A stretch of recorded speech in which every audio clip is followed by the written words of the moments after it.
Dostlar, yeni videoma hoş geldiniz. Bugün sizlerle birlikte RP'mi 100'e kadar atacağım. Uşaqlar, videomuza beğenmeyi, kanalımıza abone olmağı, bildirim zilini de açın ki videolardan haberdar olsun. Uşaqlar, RP'm 97'de 50'ye kadar açmışdı, 360 ucu.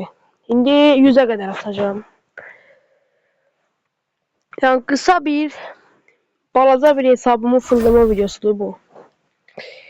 İnşallah uşaqlar. Sizə də qismət olar, olmayanlara qismət olar uşaqlar. Nəysə, videomuzu bəyənməyi, kanalımıza da abunə olmağı, bildirimi də açın ki, videolardan xəbərdar olasınız. 100 abunəyə 20 abunə. Davay, bastım. Açıldı mı görən? Qara, nə oldu?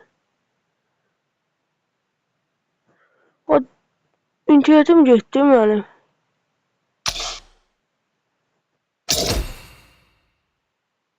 Aha, açıldı. Uşaqlar, videomuzu bəyənin, kanalımıza abunə olun. Ya Allah, bismillah. Neçə puan? 34 puan.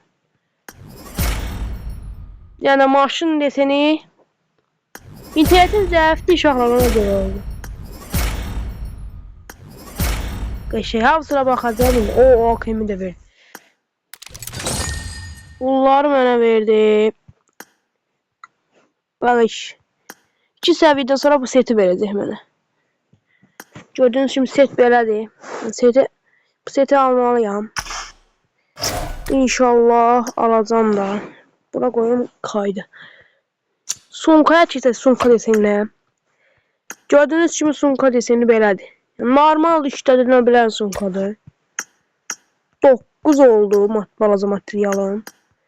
9 nədir?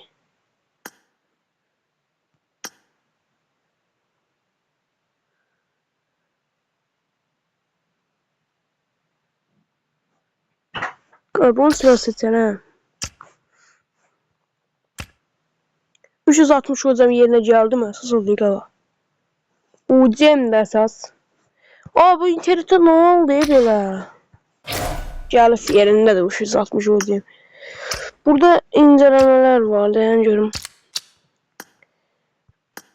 Nədir?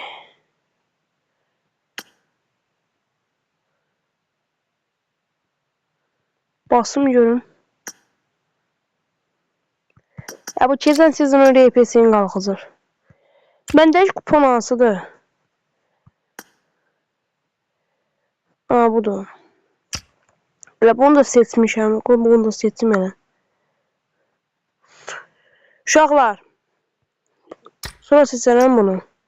Emoji ilə baxaq.